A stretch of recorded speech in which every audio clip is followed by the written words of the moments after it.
Hi there, good morning. My name is Lesley Richard. I'm a Strategic Procurement Manager with Scotland Excel. We're based in Paisley and we're a shared service for procurement for public sector. And we deal with all 32 local authorities across Scotland and associate members, which include universities, colleges, etc. So I'm here this morning and I'm delighted to be here this morning to present to you just a little bit of a take around global warming, COVID recovery, local sourcing and how we can get your world to be back on track again after a global pandemic. So as I said, there is, the worlds have collided, our worlds have been turned upside down. So I'm really delighted to be here this morning at the invite of the Supplier Development Programme for the Supplier Conference and the Meet the Buyer for 2021. And, we're already in May in 2021. We've already had snow on election day. We're in the middle of still dealing with a global pandemic, and we'll just throw into the mix the global warming, or the global warning, as I said there, for good measure, just to make it a bit more challenging for everyone to get their business back on track, their business recovery, and to be able to bid for public sector tendering. What I'd like to do this morning, though, is just try and talk you through a wee bit more about the areas that we're looking increase within our tender activity. And this is something that you as suppliers would need to know and be able to be prepared for to bid for public sector tenders. So I mentioned to you there that we are Scotland Excel, and my name is Lesley, and I look after a team that are quite a wide range of procurement activities. We look after contracts for construction, for councils, for education, anything that goes into the schools. We have a vast range of social care contracts now, which have really come to the front in the last 12 months during the pandemic. We have we have waste contracts, ICT, and the new build ones, which are supporting Scotland's economy and building affordable housing. In fact, we've got over 70 contracts available, and we've got a growing portfolio worth £1.4 million.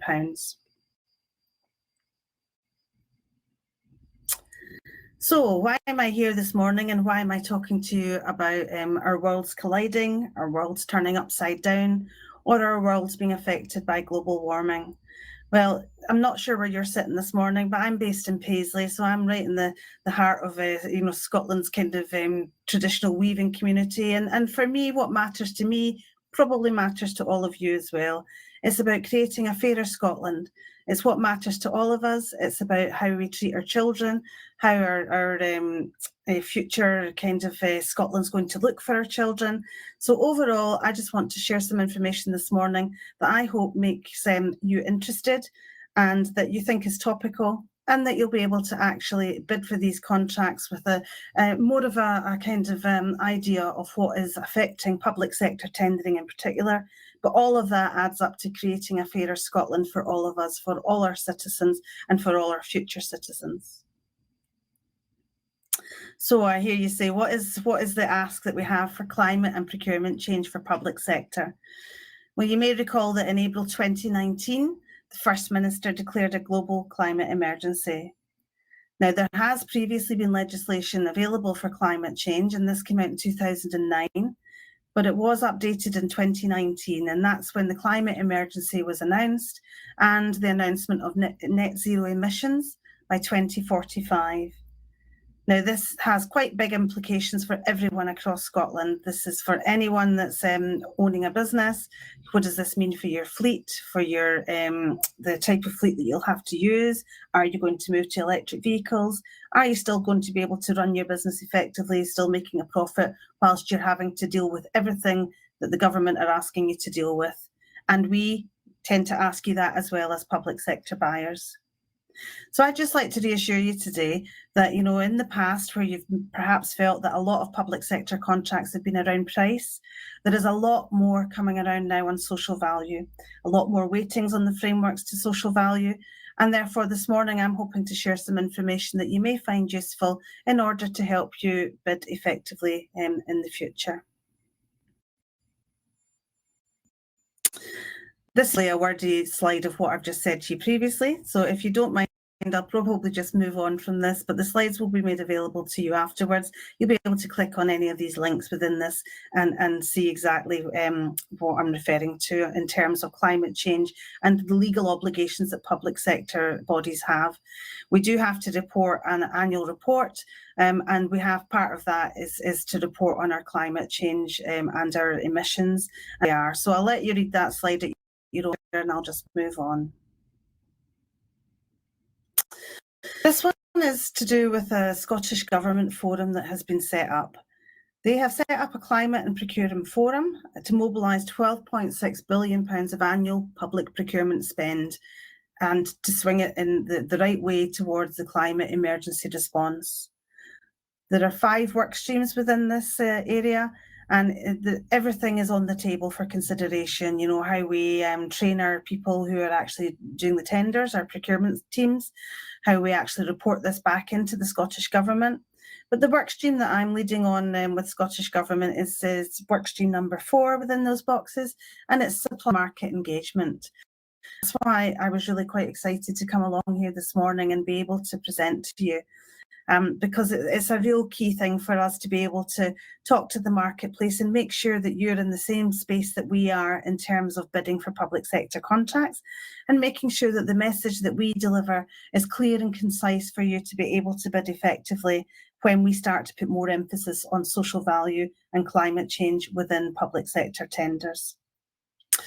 So we also will come and talk to you because we're looking at changing the way that we word our tender documents. So when you bid for a framework, if there are standard clauses that are already in around climate change or social value or in the environmental areas, we're hoping that we're able to get standard wording across. So whether you're bidding for a prison, a hospital, a college or a school, that if it comes to climate change, certainly in particular, that we've got a clear and concise message across Scotland.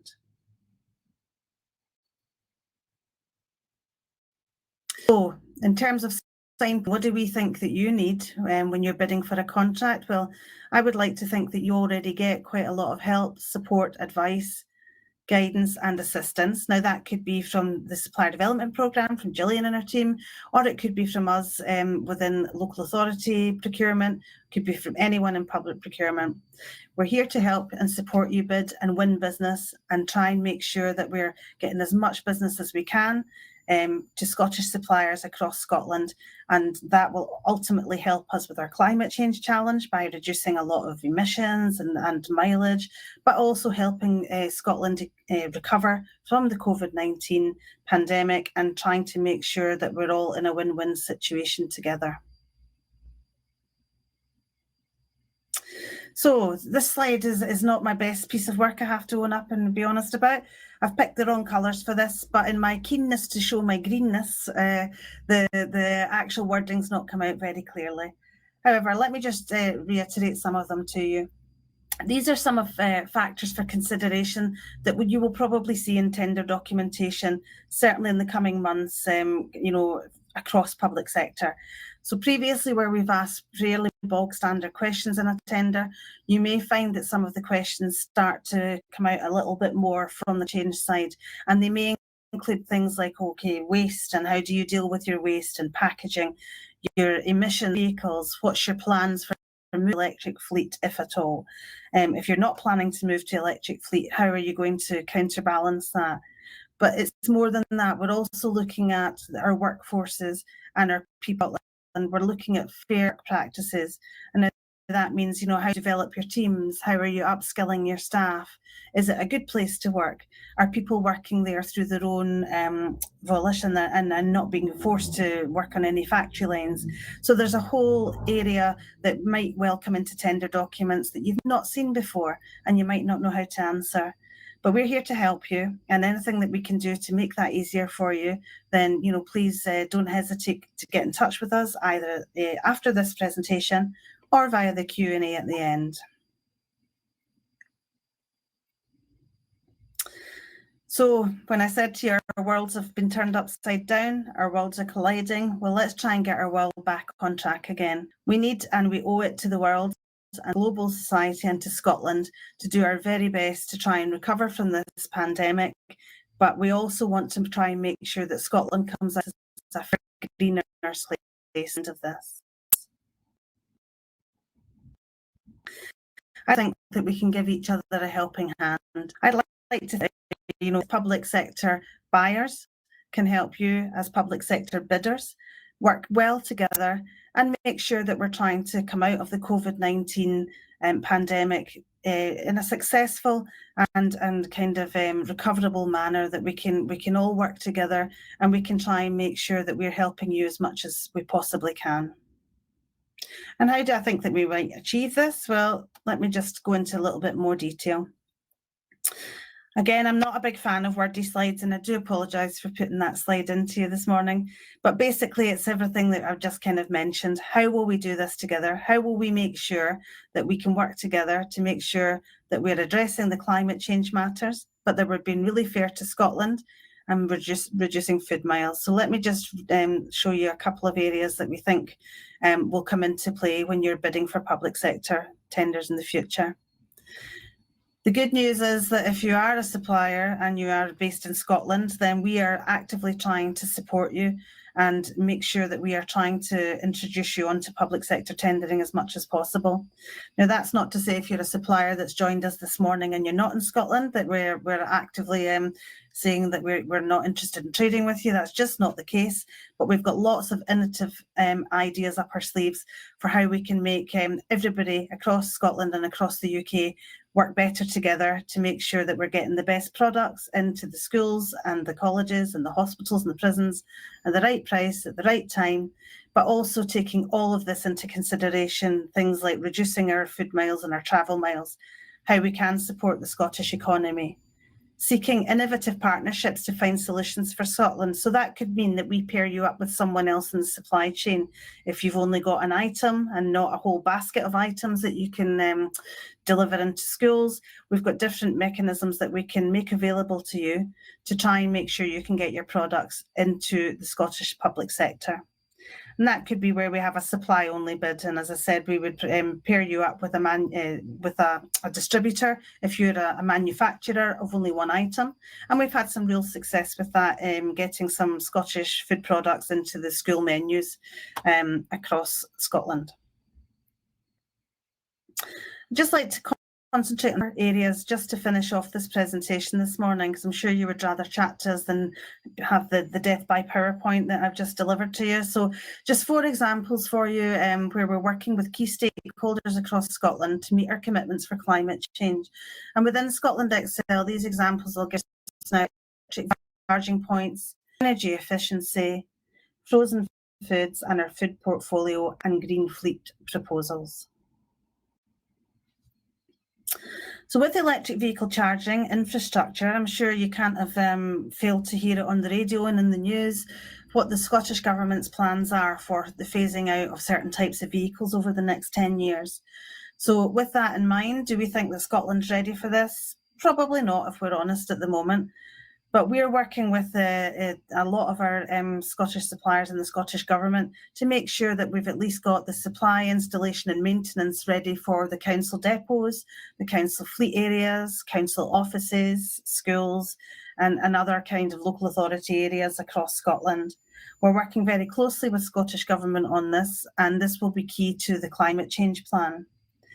This will be quite a large framework, but there will be lots of opportunities for subcontracting or for suppliers and smaller SMEs to be able to bid on certain items such as solar canopies or battery storage solutions. It's really important that we start to look at what our vehicles look like. Sometimes councils will buy vehicles, sometimes they will hire vehicles, but either way, they need to be ready to embrace the options that are going to be coming their way in the future. And that could be something as electric vehicles, as we've mentioned there, but it could also be that we need to look at things like hybrid models, hydrogen vehicles are on the cards for coming out, and other types of ultra-low emission vehicles that are available to purchase or hire. We do currently have an agreement in place with Crown Services for a number of green types of fleet, but we're hoping to be able to do some new developments ourselves in 2021 and make our supply of heavy vehicles and the hire of vehicles and plant frameworks a bit more Greenfleet friendly. I mentioned previously that we've done an awful lot of work on our food frameworks, and that's trying to get the kind of field to fork analysis into our schools. We want to try and make sure that all of the great Scottish produce that's available to public sector, and particularly to our children, is available for them to be able to access and into the schools and onto their tables. We've developed our food frameworks in a different way to make sure that we have a supply only element. That means if you've only got a couple of items that you want to bid for, you don't have to bid for a full basket, and you don't have to have a fleet of vehicles that can go across Scotland to perhaps potentially 3,000 schools. We would be able to offer you to bid for line item details on a product that you're perhaps producing or making that's of interest to the schools in Scotland for the school menus, and we'll pair you up with a distributor to make sure that we can get that onto the school menus and into the schools. And finally, our energy efficiency framework. We're working on a renewal tender just now for energy efficiency. We are looking to make sure that this will include, again, similar to the previous conversation, the renewables, batteries and solars. And it's really important for us to make sure that this is out on time this year and is accessible to the public sector bidders, because we need to be looking at reducing our greenhouse gas emissions from homes and buildings over the next 15 to 20 years. And we hope to do this by releasing a tender such as energy efficiency, and we're working with the Energy Skills Partnership, and we're going to be lotting this framework into much smaller contracts that you sublots that you'll be able to bid for as an individual contract. So I'd just like to close this morning by introducing you to the panel that I have with me today, my team, and thank you very much for listening to this presentation. I've got Grant, Stefano and Kelly with me. We're happy to take any questions. I hope this will stimulate some good conversation. And in the meantime, I hope you have a great day at Meet the Buyer. Thank you so much for your time.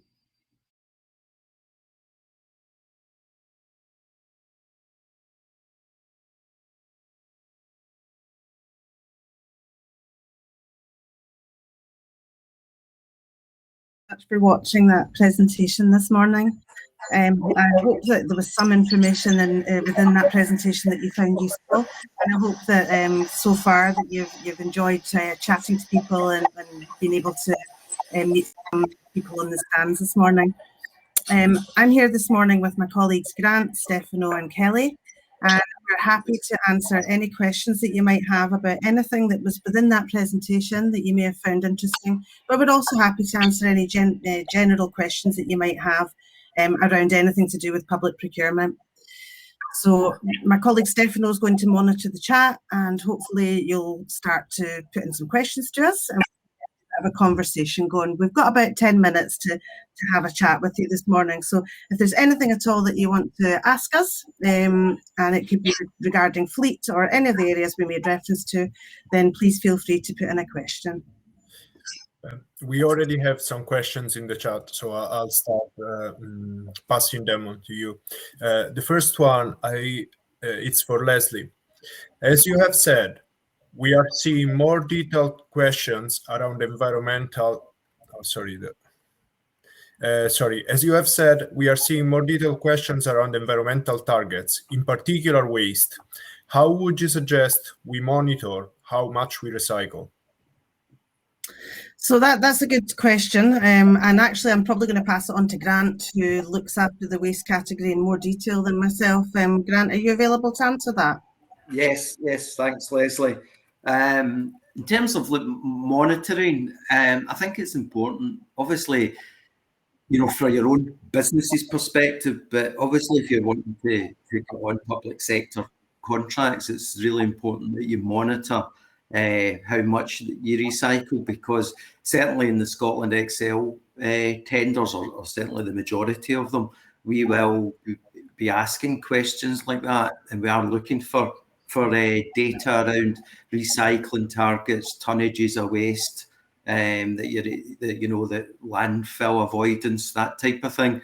So I think it's a bit of both. It's good practice for your organisation itself, but it's also something that certainly Scotland Excel would be seeking in the most part from any bidder. and we would monitor that going forward, and obviously encourage you to reduce use and recycle, increase recycling and reduce use of raw materials, etc., while still obviously running your business effectively. So I'm sure if that answers that question effectively. Thank you very much. The next question is, when do you anticipate your energy efficiency contractors framework tender will be released? The expectation is that the framework tender will go live on PCS tender for the end of June, with an anticipated start date of the 1st of November this year. Okay, thank you, Kelly. The next question is, do you think in a post-COVID world, clients will move to not expecting a local office or a depot? I think they intend from suppliers. I can partially reply to this, and I would say that probably depending on the service of the products that the suppliers are providing, they might change significantly.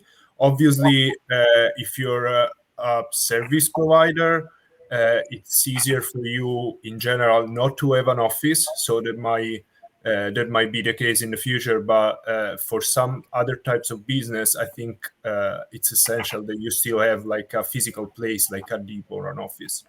Would you like to add something else, Kelly, Grant, or Lesley? I've got nothing more really to add to that, Stefano. I think you're right. I think it will be a bit of a mixed bag, and certainly some offices and depots will be required just through necessity. Yeah, and the only thing I would add, sorry Kelly, I just spoke over you. The only thing I would add is that we have in the past been looking at different types of cross-sector public procurement. So it could be that in the future, in order to minimise waste and storage space and such like, it could be that you're storing food in one depot, it's going out to lots of different public sector organisations, whereas maybe at the moment we've got a storage spot specifically for hospitals or whatever. So it could be that that's a wee bit expanded in the future. Sorry, Kelly, back to you. No, I agree with what you've all said. I think in addition to that, the way Scotland Excel is operating is very different as well. Where in the past we would maybe tend to have office meetings and site visits where possible. We move to a more online-based solution for meetings where we can, but there will be still a need for face-to-face whenever we get to that situation again where we get back to a bit of more normality. Thank you very much. The next question I think is for Kelly. What measures are considered a priority for improving your property EPC ratings? So I guess it really depends on the individual local authority and what their approach is going to be for the tenant and what they want to do. It'll also be to do with their strategic plan for the next 5 years. So you might get a lot of local authorities who'll do whole house retrofit. So where you might get a really good EPC band rating that meets their EIS requirements, they might go a bit further because in the long term, from a maintenance point of view, it's actually better to do a whole house retrofit. So across the framework, the renewal framework for energy efficiency, it's actually been adapted to allow for whole house retrofit as well as individual energy efficiency measures to be applied. And we'll cover professional services, heating and fabric measures, as well as renewables. So it will be a mix to meet all of our members' needs across local authorities, housing associations and others. So the framework will operate from one single measure to a whole range of measures, depending on the property or programme. Okay. Thank you. The next question is for Grant. Have you considered HVO, hydro-treated vegetable oil, as a drop-in replacement for fossil fuels for fleet? Yeah, thanks, Stefano. Yeah, we have looked at that, and I know that there's at least one local authority that's investigated the use of that. It is quite niche, as I understand it. And there's also, to the best of my knowledge, there's maybe a wee bit of debate about how easy it is to convert, etc. I might be wrong in that, so I'm happy to be corrected on that part. But yeah, at least one. I do know of one authority that's looked at it and trialled it, for example. So I think it might take a wee bit of a hold. My own personal view is I think hydrogen technology and electric technology are probably going to be the two main ways forward. But I think, you know, anything that helps sort of green up fleets is a good thing and something that should be, you know, taken on board. So, okay, thank you. And sorry, so the next question is, how do you manage data and performance around ESG metrics and targets? Do you encounter the typical spreadsheet challenge, which can bring typical issues associated with efficiency, clarity, and collaborations? Stefano, you cut out for me there, so I'm sorry. I'm not sure who that question's addressed at. This is around ESG metrics and targets. I would maybe also suggest this user to get in touch with our full team through the stands because they might have like a better reply from them, and they will be redirected to the person who is specialized in particular with this. Just a second, I am skimming through different questions.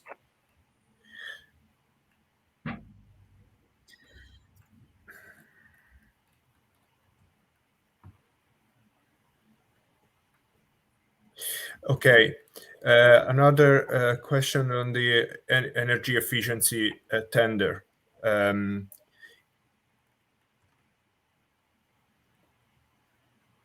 No, sorry, I misread that.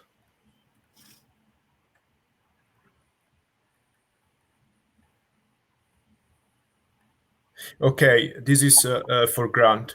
For green heavy trucks, do you see the route being electric, hydrogen, or some other technology? Given the rate of change in this sector, how can you make your frameworks more accessible to new products? it's a good question. I mean, I think I touched upon it in my previous answer. I think it will be a mixed bag. Heavy vehicles obviously come with their challenges because of the very fact that they're heavy duty, and they've, you know, if you take like RCVs for example, they've got high tonnage loads on them and what have you. So in terms of electric, they can be very draining on battery life, etc. Although there are obviously a few electric RCVs out on the road from certain manufacturers and seem to be operating very successfully, albeit they are expensive to purchase. Again, this is just my own personal view. I think it will be a mixed bag. I think in the heavy duty stuff, it may well be hydrogen might be the predominant future fuel source, but I mean, I think it's fair to say battery technology is, year on year, it's improving range and also its ability to take higher loads. So that might be just as viable. And I guess like any technology, as it becomes the more predominant way of doing things, the price will come down, no doubt. Sorry, what was the second part of the question? Sorry, I'm just going to come back in because we're just about to end this session. We'd just like to encourage you to join the Meet the Buyer. Have a great day. Please pop by the Scotland Excel stand. We've not had time to answer all your questions this morning, and we'd be delighted to do so. We've got colleagues standing by at the stand this morning, and they'll be happy to put you back in our direction. We'll be happy to pick up and email you. Thanks again for joining us. Have a great day at Meet the Buyer. Thank you. Thank you very much. Thank you.